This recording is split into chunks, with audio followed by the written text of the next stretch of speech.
Punjab Kings 2025 mega auction আগে কোন পাঁচটা প্লেয়ারকে রিটেন করবে? রিপোর্ট অনুযায়ী, যে রিপোর্টগুলো আসে পাঞ্জাব কিংসের সোর্স থেকে, যে পাঞ্জাব কিংস এই পাঁচটা প্লেয়ারকে ধরে রাখবে। Number 1 Kagiso Rabada, number 2 Sam Curran, আর একটা আনক্যাপ প্লেয়ার তারা রিটেন করবে, সেটা হচ্ছে সাসাং সিং। এই সাসাং সিং আমরা দেখেছিলাম নেক্সট ইয়ার যে বড় বড় ম্যাচগুলো, হারা ম্যাচগুলো কীভাবে সাসাং সিং একা জিতেছিল। আর একটা প্লেয়ার সেটা হচ্ছে আশুতোষ শর্মা। এই আশুতোষ শর্মাকেও তারা রিটেন করতে পারে বা ATM কার্ড ইউজ করতে পারে। এই দুটো প্লেয়ারকে তারা রিটেন করবেই করবে।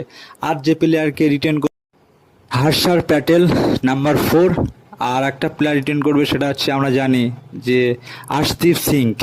এমনই একটা বলার ইন্ডিয়ার এখন বুমরার পরবর্তী, আমাদের ইন্টারন্যাশনাল পরবর্তী যদি কোনো ফিউচার, সেটা হচ্ছে আর্শদীপ সিং বুমরার পরে। তো সেই আর্শদীপ সিংকে তারা কোনো মতেই ছাড়বে না। তারা পাঞ্জাব প্রত্যেকটা প্লেয়ারকে ছেড়ে দেয়, কিন্তু আর্শদীপ সিং